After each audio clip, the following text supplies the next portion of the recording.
Today, we are going to be talking about, and after the talk, discussing Chapter 7 of Traleg Rinpoche's book on karma. And this chapter is Immortality, Reincarnation, and Rebirth. And as I have said in the past, he got a Western higher education and he majored in philosophy. And this chapter, again, kind of shows that he has a pretty good mastery of Western thought. So he starts out by saying that Madhyamaka logic, and Madhyamaka is Sanskrit for the middle way, kind of treads the path between nihilism and eternalism. Eternalism, or nihilism, let's start with nihilism because that's where he starts, is the negation of the person or the extinction of the person at death. There's nothing that continues after death. There's not an immortal soul. And to quote here on page 97, nihilism denies that there is anything unchanging in either the physical or the mental aspects of phenomena. And this kind of thinking went way back to the time of the Buddha. I'm sure it existed long before that. And today it's found with, you might say, one of the more prominent lines of thought is secular humanism.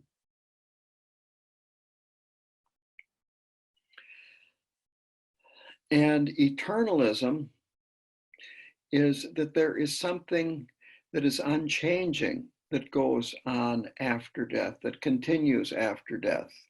The idea of a soul or a higher self or an immutable psychic principle. So these are the two extremes that he is talking about. And again, this was talked about at the time of the Buddha, and then the Madhyamaka line of philosophical thinking went into this in great detail. So what the Madhyamaka teachings say is that consciousness continues, but it continues to change in terms of the contents. That mind is separate from the physical body and it's not made out of matter. And that it is devoid of any substance. It cannot be destroyed or altered. It is beyond impermanence since it's not made out of matter. And from the ultimate point of view, it's beyond karma, cause and effect. The contents of mind are temporary. And it is subject, or the contents is subject to karma. It's interesting now on the internet and digital media, more and more people are talking about content. And I think the two words, these words are used in very similar ways in these two situations. That we're talking about the content of the mind, which is constantly changing and impermanent and subject to karma, but the mind itself is permanent and beyond karma. And basically, the mind is bare awareness. Just being aware. So on page 98 here is a quote of Traleg Rinpoche's.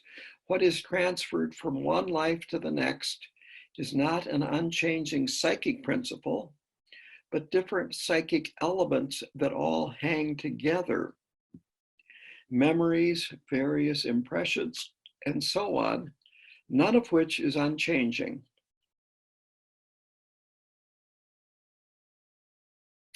And so this is what goes from one lifetime to the next, a collection of psychic materials, and they're really not material in nature because it's the contents of the mind. So he says there's this continuity, but it is not an identity that goes from one lifetime to the next. So the parts, the majority of the parts might go from one life to the other, but they're not necessarily put together in the same way, and the parts might not have the same influence on the person in the previous life as they do in the present life. So you will not have, shall we say, cookie cutter lifetimes, one after another, which is kind of implied in Hinduism. So here is this idea of change and impermanence.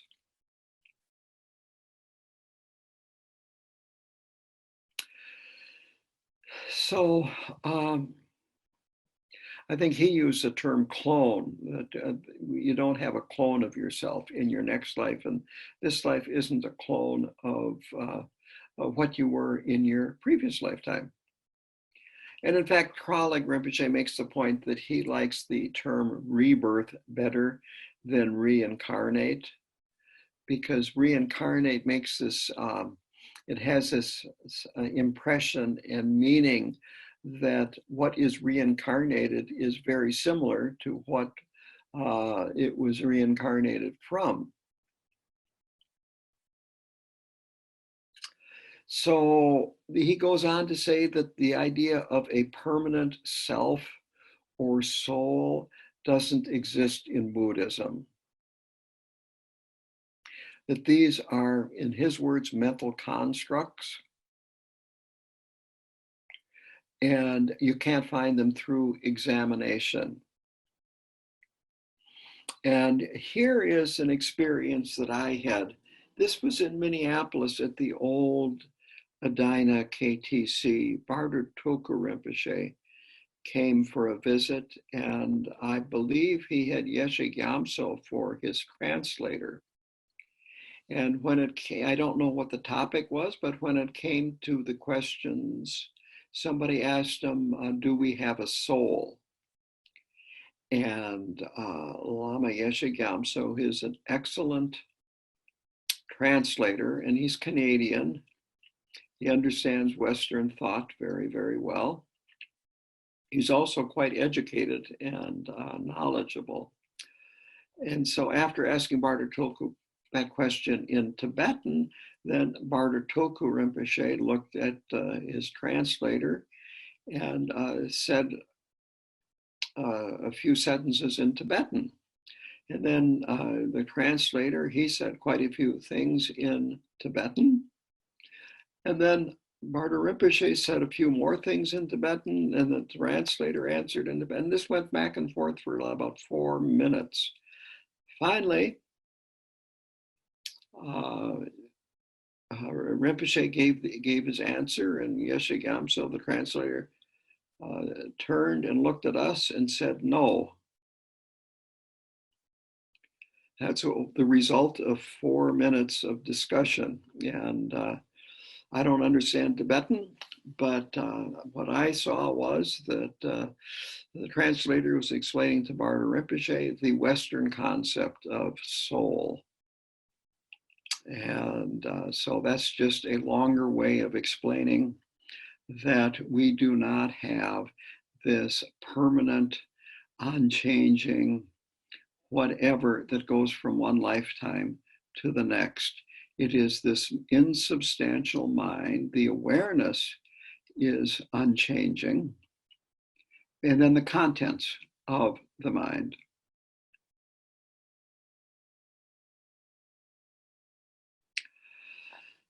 So let's see here. On page 99, Traleg Rinpoche says, quote, all physical and mental phenomena are compounded or conditioned. Whatever is conditioned is caused, and whatever is caused is impermanent and subject to change. So that is, I think, pretty straightforward. That's enough about that. So then the next thing he starts looking at here is there an observer inside of us in observing everything? And he brings that up because in some Hindu traditions, they have the idea of a, quote, observer consciousness, unquote, that is different from what is observed. And Traleg Rinpoche said that he sees that as being similar to a soul, and therefore, no. And then, of course, he brought up this problem too, and that is infinite regress. So if there's an observer watching what is being observed, and that is what we're doing, what's going on through our mind, well, then you can then have another observer watching that observer, watching another observer, watching another observer ad infinitum. I see it as kind of like the problem that in a number of different cultures or spiritual traditions, well, what is holding the earth up? And I think the Hindus decided that it was an elephant, and the elephant might have been standing on something else, or it might have been something standing on the elephant, but it was a series of huge animals, one on another, that then the earth sat on. And of course, the thing was, what was underneath the first animal? And there was nothing underneath it.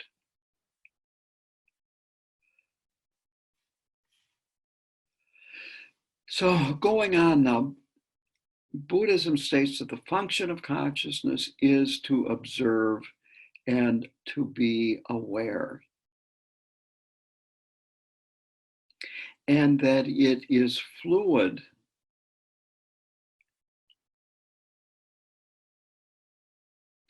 And he calls that fluid observer a conventional self.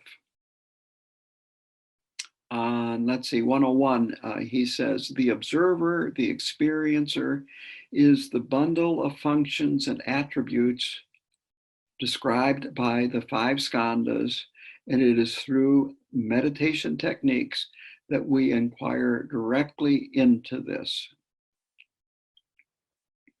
And I have not discussed the five skandhas in quite a while, and he goes through this very quickly.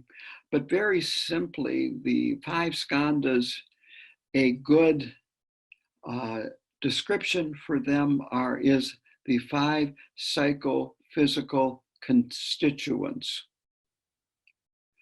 And each of those five psychophysical constituents is a collection of many, many, many, many different, you might say, parts, a collection of things. But it starts with our body, and then our senses, and then what the senses are experiencing, and then our mental reaction to these, and so forth. And maybe at another talk, I might just talk about the five skandhas. But very simply, they are form, and the second one is feeling or sensations. Form is the physical body. Feeling or sensations are the sense impressions that our body allows us to experience. Perception is being aware of them. Then the next is a formation, that we form all kinds of reactions to those perceptions. And then the fifth one is consciousness. And so by the time we get to the fifth one, our mind, we've got monkey mind. So that's it in a nutshell, and it just describes how we get this idea of a self, that it comes from these five uh, aspects or skandhas. And sometimes skandha is translated as a heap, and again, meaning this collection. Each of the five is a heap of stuff. It's not just a very simple one thing.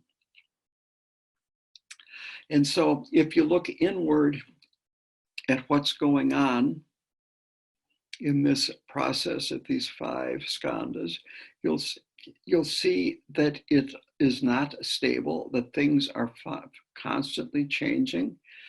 You can't find a permanent, unchanging self because everything is changing. Sometimes it's slowly, sometimes it's quickly. And so it's not stable. And the idea of a self is something that is stable, permanent, not affected by what's happening around.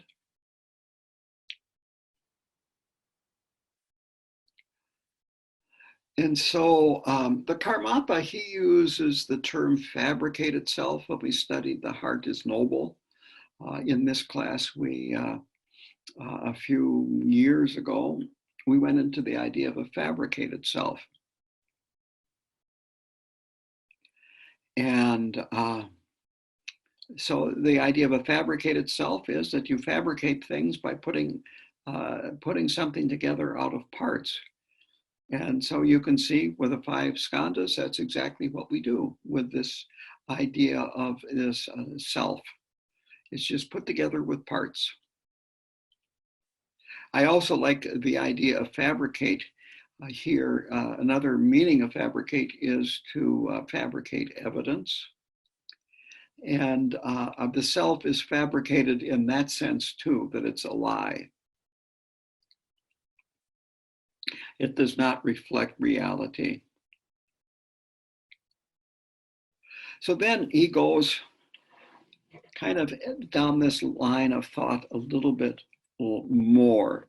And that is, not only do we think that there is a solid, unchanging, unique self inside of us, but objects also have this in it, like a table, that there's somehow or another tableness out there that all of these tables kind of represent.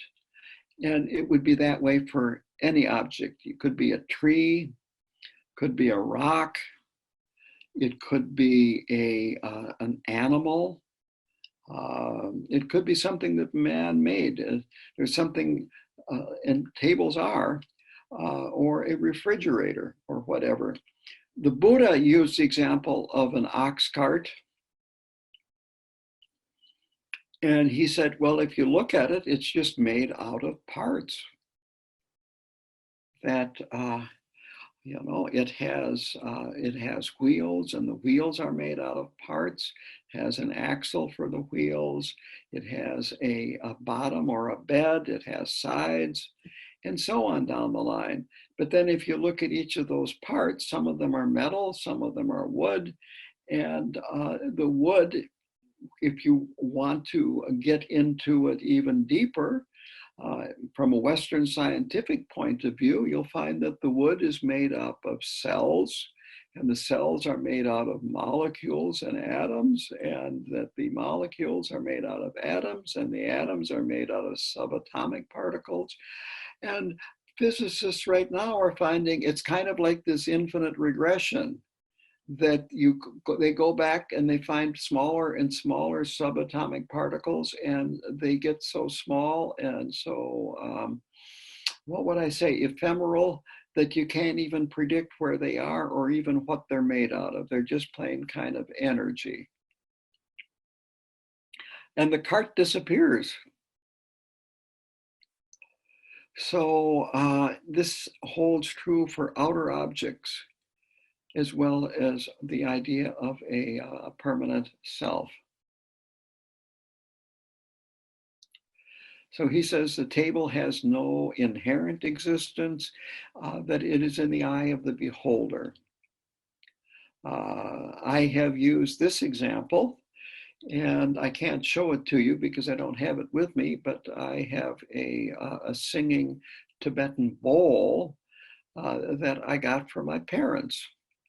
And they had a potted plant in it because they probably got it when they were over there. They did travel to Nepal and India, and they may have got it over there.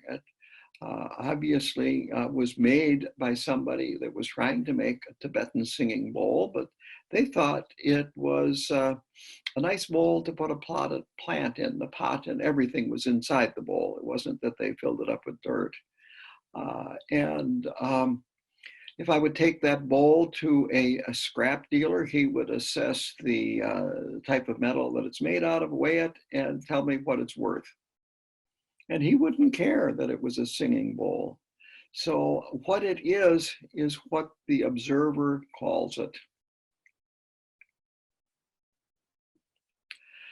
And it's the same for inner phenomena. Inner phenomena are interdependent, outer phenomena are interdependent.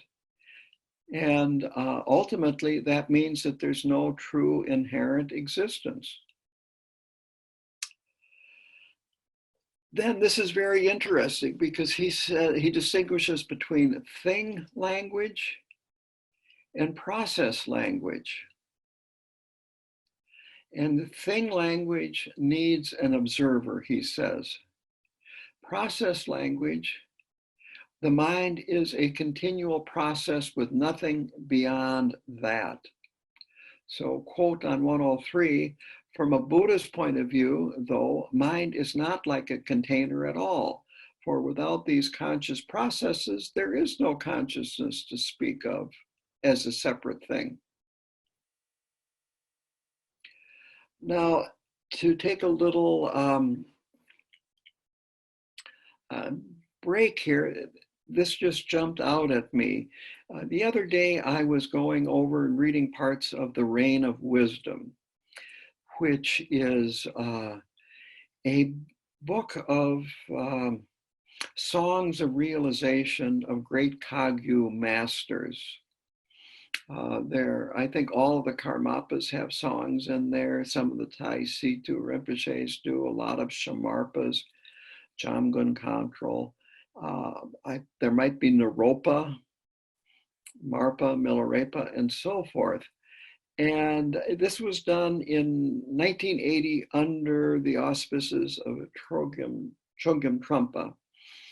And in the beginning, he has an introduction to it. And he was saying that for the first time, theistic English language has been used to express non-theistic thinking. And I think this is what he was referring to, is the difference between thing language and process language. Things are solid, there's something eternal inside of them, and so forth, going back to what I discussed at the very beginning, nihilism versus eternalism. And then process language, which isn't nihilistic, but things are constantly changing. So then, to finish out this chapter, he talks about, again, like I said a few minutes ago, that what is mind? Technically, it's not even a container, it's just bare awareness, that it has no shape, no color. It is beyond description. It's beyond concept or before concept. It has no underlining or inherent existence.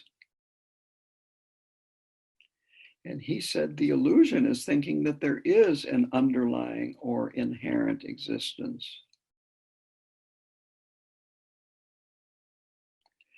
Quote, the illusion is not in perceiving things or that things themselves are completely non-existent.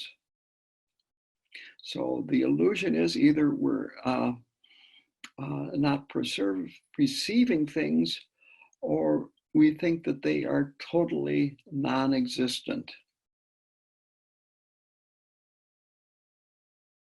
Again, this is kind of the middle way between those two things. When we talked, again, I can't remember exactly which book it was, but it was very recently, we talked about mere appearances,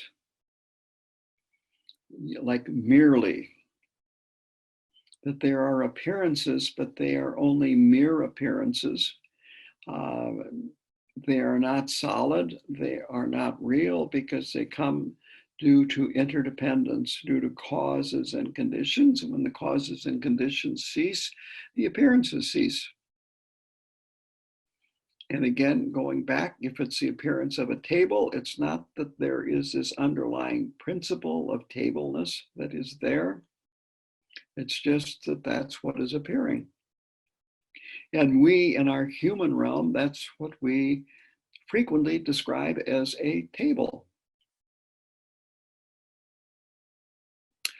And so, to kind of sum this up, enlightenment is possible because there is no inherent existence, no solid existence that brings itself into being without causes and conditions.